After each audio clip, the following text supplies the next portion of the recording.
Hi, I'm Kate Mosse and I'm here to talk about my new novel, The Burning Chambers, which is 300 years of history, Romeo and Juliet story, set against the backdrop of the French Wars of Religion. And the series, 4 books in all, starts and finishes in Franschhoek. Okay, perfect. Thank you so much. It's a pleasure. It's always lovely to be here. We are also excited that part of the Burning Chambers trilogy is set in Franschhoek. Can you tell us about that magical moment when you were in Franschhoek and inspiration struck?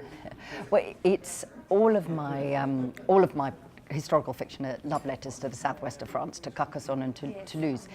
And it's because of going there and falling in love with that place that I became a novelist in the first place, really. That's how I think about it. So I'd not really ever expected to have that experience somewhere else. Yeah. But then I was at the Franschhoek Book Festival, and I've got to work it out. I've got the bag from that year, and I'm not sure whether it's 2010 or 11. And I arrived in Franschhoek, and I noticed there was a sign at the side of the road that said Languedoc, which is the region I write about in France. And I was like, what does this mean? You know? And I went further into the town. I noticed all the restaurants and the domain names were French. And I knew nothing about the history of the Cape in that way at all. And then I noticed that the main street was called Huguenot Street. So by this stage I was like, let me out the car, you know. And then I asked someone, and I said, you know, I didn't know there was any French history in this part of the Cape. And they said, oh, don't you know, Franschhoek means the French corner. And so then I walked down to the bottom of the road and I went into the Huguenot Museum and discovered this story, which of course is really well known in Franschhoek, but that there were a few French Huguenots fleeing persecution and torture and death from Europe and France in particular, of course, in the 17th century after the revocation of the Edict of Nantes in 1685, who had, by great good fortune for them, come to the Cape. And I just fell in love. And then I looked up at the mountains, the Franschhoek Mountains behind the museum, and I looked all around and I suddenly thought, yeah, this land is like the land in the southwest of France. Yeah. And I just had this trickle going down my spine, and I thought, Kate, don't do this. You know nothing about the history of Southern Africa. You know nothing about the period of, you know, the 17th century.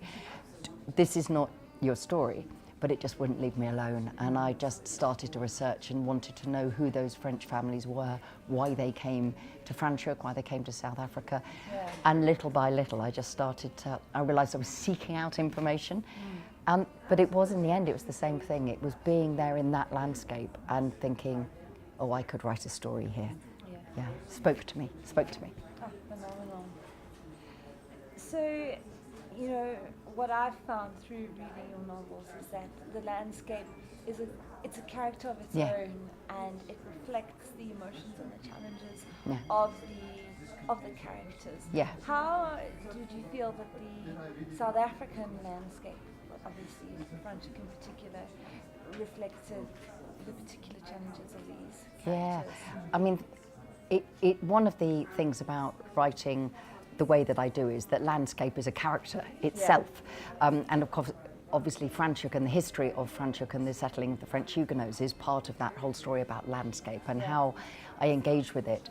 And I think for me, you know, the prologue of The Burning Chambers is set in Franschhoek in 1862. Yeah. Then we go back to the beginning of the story because it's a story of 300 years of history, 2 families, Romeo and Juliet story, Catholic, Protestant, you know, 300 years of a feud, a missing wheel, inheritance. And so, of course, what I want is when people read the Franschhoek prologue to know that I will take them to Franschhoek. Yeah. They will arrive there for that story in 1862, but also all the way through when they're reading The Burning Chambers, which is set in Carcassonne and Toulouse, that they will get all the information they need to solve the mystery that they're getting in the prologue. So the prologue in Book 1 and in Book 2 and Book 3 are all set in Franschhoek in 1862, and all of the novel 4, the last one, is set in Franschhoek. Okay. So that's the excitement. So that is part of the exploring of the landscape, because obviously I'm starting in the town, which is the town by then. Some of those buildings that you can see there now have just been built and are brand new, and of course people are complaining that they're all a bit vulgar and a bit modern, you know. And of course to us, our eyes, they look historic. So there's 2 types of landscape in Franschhoek for me. There is the natural landscape, and there's the built landscape. And I wanted to try and write about both. But also with landscape, I think it reflects the turmoil of the characters. Yeah. So it's that sense for me of falling in love as a girl reading Wuthering Heights, Yes. right back to then, you know, and thinking, oh, I see, you know, the storm and the moors. That reflects what people are feeling inside, and that's what I'm trying to do in my writing. So my lead character, Minou, although she's obviously in Carcassonne, the idea is, you know, she gets a letter and she doesn't know what the letter means, and there's just 5 words on the letter. And of course, when she comes out of her father's bookshop on the last day of February 1562, the fog has come in. And it's that really. And so what I'll be doing when I'm in Franschhoek for the festival this year, for the 2018 Franschhoek Literary Festival, but also I'll be coming back, you know, I hope several times in between, is to really get under the skin of the land in Franschhoek, which I don't know very well yet. But you know, what I had in my mind is those refugees, when they arrived, they knew nothing. They carried the sense of their homes with them in their hearts, and the homes of their ancestors that they had taken from them, their displacement. But what did they feel when they saw the Franschhoek Mountains? They probably felt like a little bit of home. Yeah. So in a way, my innocence about Franschhoek is part of what I want to try and capture, and then learn the land as I start to write about it. Do you see what I mean? Yeah. Completely. Yeah. I want to have ignorant eyes in a funny sort of way when I first start writing it, and then get under the surface of it. Carcassonne, you do have that sense of home because you do stay there partly. So that must be. Yeah, and there definitely is that resonance when you enter that Franschhoek landscape. That it's not. Yeah. It's not, and also, I mean, for me, you know, I had that feeling when I first went to Carcassonne, and I wrote a book called Labyrinth. Yeah. And now I've had that feeling again. I've written a book, The Burning Chambers, and Burning Chambers and Labyrinth, for me, feel the same. Yeah. I didn't expect to have that incredible excitement about a new place and a new story like you do for the first time. And to have had it again because of Franschhoek and then bring that story back to France with The Burning Chambers is a gift you don't expect twice in your career, you know. So that's what I feel, yeah. So, Could you just angle a little bit more towards You. I don't want to, Yeah, sure. There we go. Yeah. Thanks. I don't have you in such a sound. Yeah. so it leads perfectly to my next question. So one of my favorite quotes by T.S. Eliot is, you know, we will never cease in our exploring, but when we reach the end of our exploring, we will, basically we will see the place as with fresh eyes. Yeah. So how does it feel to physically return to a landscape that you have inhabited in the past through your writing? Yeah. Now, obviously you're not in Franschhoek yet, but perhaps you can touch on other landscapes from your other books. Thank you. I think it's wonderful that you have quoted a T.S. Eliot quote to me about, you know, arriving in a place, you know, for the first time and recognizing it, or, you know, in our ends as our beginnings, because T.S. Eliot is my favorite poet, and I often have a quote. There we go, Amy. You know. The love song of J.L. Oh, you see, I'm four quartets woman myself, and I have used many Eliot quotes at the beginning of my work, because for me that's exactly what writing about landscape is. It's about that sense of knowledge and a sense of returning home, the ship to harbour, the idea that you learn about a place through the landscape as much as through the history and the books that are written about it, you know, that sort of thing. So what is exciting for me about to go back to the Franschhoek Book Festival, because this is the inspiration for this series of books, and it's 8 years of writing and publishing, so it's the biggest project of my career. You know, it feels like I keep thinking, oh my God, all these words, you know, I must type more. Is that when I was there, I wasn't thinking about writing about the place. I was just loving it and just feeling at home. So of course now, when I go to Franschhoek for the festival, for 2018 festival, I will be going to the places I first went to, but having done research and some knowledge. So recognizing some of these names now, having looked into how those Huguenots came to be there before, when I stood in the graveyard in the center of the town, and noticed the French names next to the Dutch names, and I thought, oh, I wonder why. I wonder how this happened. Whereas now, I know how it happened. So that will be interesting to see how how I feel emotionally about it. But also because, you know, I write the stories of women left out of history. You know, that's the point, that history is not only written by the victors, you know, that old cliche, but it's true. But it's also written often from a very male point of view, because it's written from the point of view of the kings and the governors and the generals and the religious leaders. But guess what? Most of the stories are without the women. There is no story. And so for me, you know, that's what I'm trying to do, is put women's stories on the page to tell all the stories that have been left out of the history books. And so of course that's an interesting thing as the landscape as well, because we know that on the ships going across from Amsterdam and The Hague, and those French Huguenots fleeing, that men and women travelled. And of course then what happened is often the men died and the women then married Dutch settlers. So the story is absolutely about family and about women bringing up children and then passing the stories on. And for me that all is part of the landscape as well, because they went there to farm, they went there to plant vines. And that act changed the landscape of the Southern Cape, because, you know, we know it's a terrible story. Obviously the African people who lived there, their land was taken away from them forcibly. And it wasn't for their benefit. And it wasn't even about colonization at that stage. It was about just fueling the Dutch East India Company and the British East India Company. It was just a staging post. It was just a way of, you know, landing your provisions and growing your provisions. But what was it? It was women planting the vines that changed the landscape of that part of the Cape. So all of these things that, you know, I don't know what the story is going to be, but I know my lead character Minu in the Burning Chambers, and I know that the two families that are going to be at this feud for 300 years, and I know that it's her descendants that are there. Okay. How I get there, that I don't know. That I don't know, not yet. I'm glad that such an experienced writer writes like that too, because I'm making it up as I go along, let me tell you. I don't know what happens at the end of my book at the moment. Excellent. No, but you see, you have to, that's the thing, Amy, you have to have the courage to just believe that you've created characters that are capable of holding the story in their hands.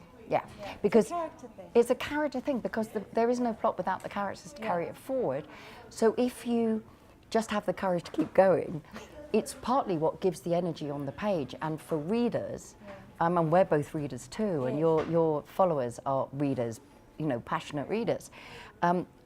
They want to be excited. They don't want to think we've run out of steam. If you know everything, then that excitement of discovery has gone. You know, so you've killed your story. So it's good to not know. You know, we just need to tell ourselves this. Yeah, but I've always wanted to say, that feeling of suspense that a reader gets when I'm not sure where the story is going. That's because the author doesn't know either. But I've always been too shy to say that on Twitter. But it is also important to say that that is about the first draft. Yes. That the real writing is about the edit. Yeah. So, you know, you might not know when you do your first draft, but you do need to have found it out by the time you give it in to your publisher. Yeah. That's my advice to you as an older writer. So I actually want to, you touched on the women, your female characters. And one of the characters that I was so fascinated by was the mystery woman. Yeah. You know, and I found that she was quite close to almost the wild woman trope. Not the. I mean, Minu is essentially very likable, nurturing, dutiful. Dutiful. Exactly. But this woman is quite different. So I wanted to talk about the trope of the wild woman and how you use that in your fiction or in this series. Yeah. One of the things that I've always tried to do in my fiction is put women's stories first, but not women as victims. You know that they're always being brutalized or picked upon, and the narrative is driven by that story. I like to write strong women that could have lived. They must be historically appropriate, but I also want to write women that we are not in sympathy with, as well as the ones that we are, because that's the world. You know, for me, the point about being a historical fiction writer is that we should stand in other people's shoes. We should meet the people who could have been us hundreds of years ago, and there will be some people that you warm to and you like, and some people that you really don't. And so within the Burning Chambers, Minu is, she is courageous, she is principled, she is strong, both morally and physically. But she is also dutiful, she is a daughter, she exists within a loving family.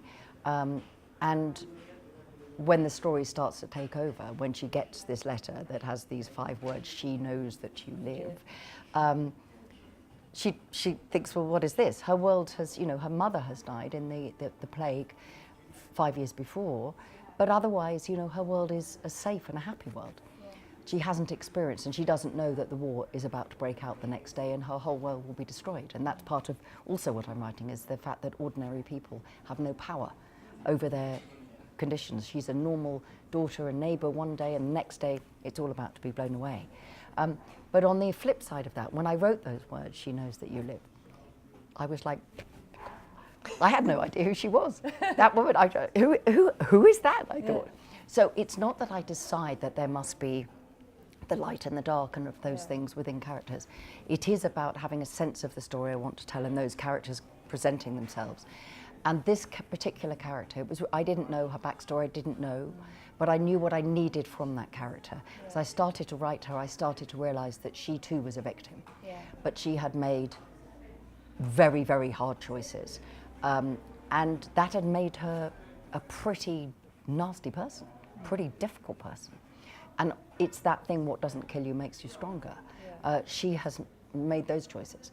And so I've been asked by journalists in the book, do I feel sorry for this character? And I said, absolutely. I mean, I don't feel sorry for what she does. I don't condone any of the things that she does. She is the agent of all the misfortune and ill that is happening in the domestic story as opposed to the bigger story. She's representative of those two things. A family being challenged from, close quarters, and the family being challenged by the fact that war is breaking out, and we'll have none of those things. But I didn't know that she was going to be such a sad character in some respects. And she is, in a way, part of that trope of the wild woman of literature. She is ungoverned, and she's sexual, and she's untamed in a way. And I'm interested to know what her descendants, if there are any, how they'll behave. Because that's part of the story, because this is a story of families and generations and told through the female experiences. I want my reader, when they finish, to think, well, is that the end of her story?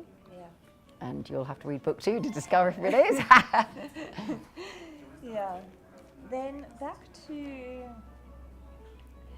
the themes of faith and religion and in your novel. There was a quote that really stood out for me, where it said, "A man could be strung up for uttering the wrong prayer, kneeling to the wrong altar."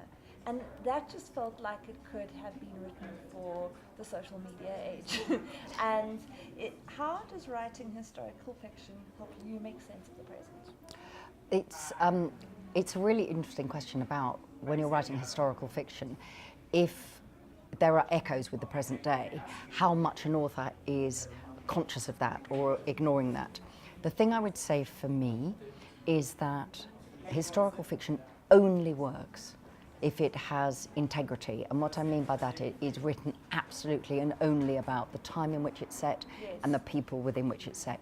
So I am writing a story of families and women set against the backdrop of the French Wars of Religion, which started in 1562 and finished in 1598. That's it.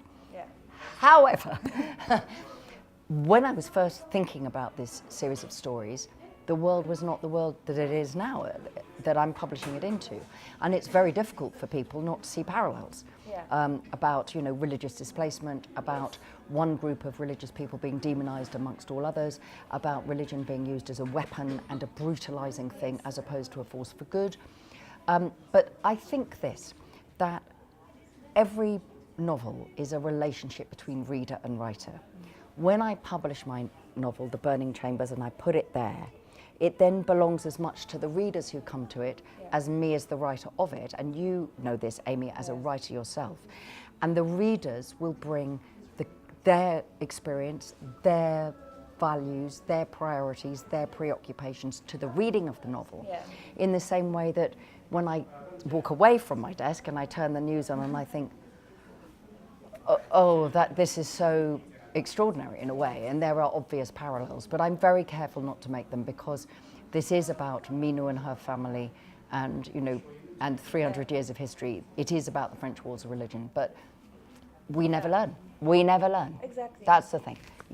France, by expelling the Huguenots, destroyed itself. It was a series of civil wars, and the country was the poorer for it. Every country that the Huguenots went to, whether it was England as it then was at the beginning, Holland, the Lowlands as they were called, Holy Roman Empire, which had become Germany, South Africa, which at that stage was the Cape of Good Hope, only really in the language that Europeans were using about it. Of course, Africa was Africa.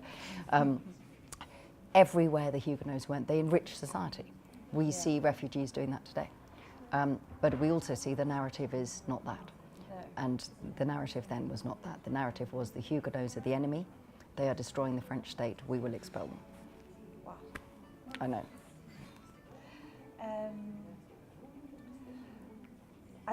I'm just looking at my questions because I just segue straight into something that's very much not on Burning Chambers, but that's okay. Yeah. We could. So it's going into much lighter questions now. So, what opportunities do you think the current literary landscape holds for female authors and stories about women? Yeah, I think one of the things, obviously, that I juggle, like all women, we're juggling a lot of, any minute now, is obviously on the one hand I'm an author, and what I do within my fiction is I write stories of women and about women, and what I want is to entertain. Yeah. Although my books have a serious backdrop, the wars of religion, a serious backdrop, in the end I want every reader to put it down and go, oh, I couldn't put that down, that was really exciting. That's what I'm doing, I'm writing adventure, fast-moving fiction. Yeah. With my other hat on, I'm sort of promoting and supporting and celebrating other women writers through the Women's Prize for Fiction, and I was one of the founders of that. It's now in our 23rd year, and we'll crown our 23rd winner of that in June the 6th this year. And what I think is really interesting in the time that I've been doing that as well, that the debate about is there such a thing as a woman writer, is there a man writer, has changed quite a lot. And there are a lot of opportunities for women to be published, as novelists in particular, and they increase. But what the prize was about honouring women's writing. So what we found when I was setting up the prize was that although at that time, in 1991, 92, some 60% of novels published were authored by women, fewer than 9% of novels ever shortlisted for major literary prizes were by women. Yeah. So the problem was not women being published, it was about a devaluing of women's stories. Yeah. It was so the stories that women were writing were not seen as literature somehow. Yeah. And that's why we founded the prize, to say, hang on a second, women's writing, it's quite like women's work, the work of caring versus the work of this.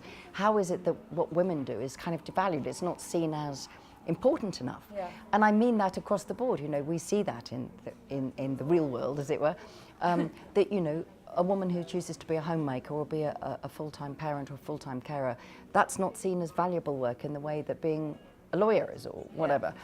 And we know that it's the most valuable work you can do. So and the toughest work. And the toughest work, blimey, there's no holidays. Yeah, exactly. See, I have grown-up children now, but I've been a carer for the past few years, which is why I've not been writing full-time. So, that's been part of the thing. And so for me, about opportunities for women now is I think it's really great that a wider range of women are writing their stories from all sorts of points of view, that there is a sense that entertaining is good. It doesn't, you don't have to go, oh, well, that's just an entertaining novel. Well, exactly what I feel. Yeah, this is great. Entertaining people, particularly when the world looks a little bit ropey, is a really important thing to do, because we need joy in our lives, as well as the serious things that we know that matter, and changing the world for the better, and all of that, leaving a better world for our children and our grandchildren and all of that. But entertainment is good. So what I feel is that we're seeing a lot, particularly of younger women, and I think this is great, and I've been sharing platforms with younger South African women from all parts of the writing spectrum, who are just saying, do you know what, this is my story and I'm going to tell it, and I don't mind whether you don't think this is what I should be writing, I'm going to write it. So I feel very hopeful for the young women writing coming up today. I think, and there's a lot of us who want to read these stories. You know.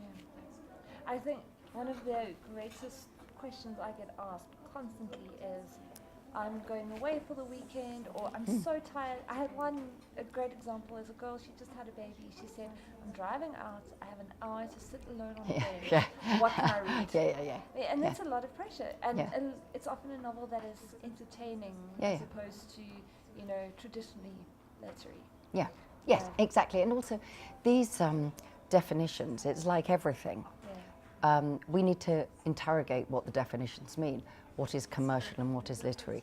Well, a lot of that comes from, you know, the old days in terms of what was studied in university was, you know, it's always in America, the shorthand is dead white men. You know, so if that is the only thing that was studied in university, then that becomes the definition of literature. But hang on a second, what about the Brontes? What about, you know, Jane Austen? What about, you know, Maria Edgeworth? You know, all of these things. So that's part of the point about is not shrinking the table down, but just saying all of these books have value if they're well written, and never mind about whether they're literary or not. You know, that's somebody else's value judgment. If you like it, if a book succeeds in doing what it set out to do, that's what success is. So you know, and I sit halfway between the two. You know, I'm seen in some areas as very commercial just because of sales, you know, and on the other hand seen as quite literary. But you know what, it's the same book all over the world, so I don't care what it's called. I just want people to think this is a great read. Yes, exactly.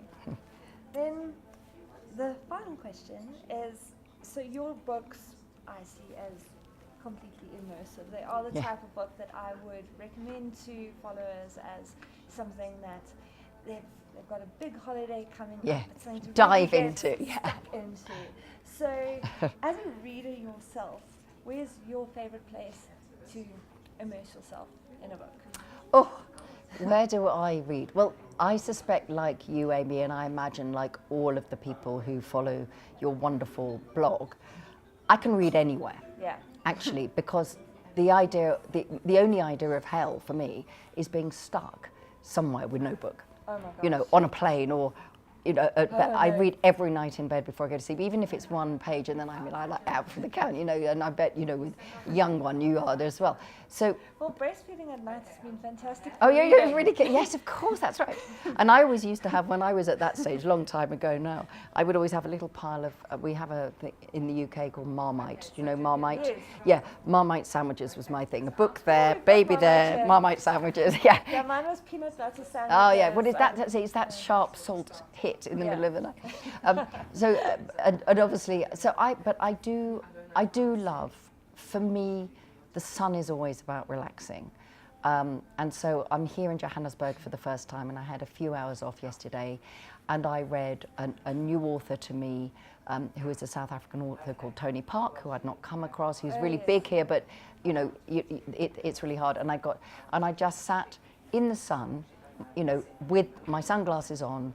I got through a whole bottle of water, you know, because it was quite, African sun is not English sun, let me tell you. And it's that for me, because there is something about the sun being a treat. And you will understand this as someone who lives in England. So that for me, it's always sunshine in a book for me, feels special, but not beach.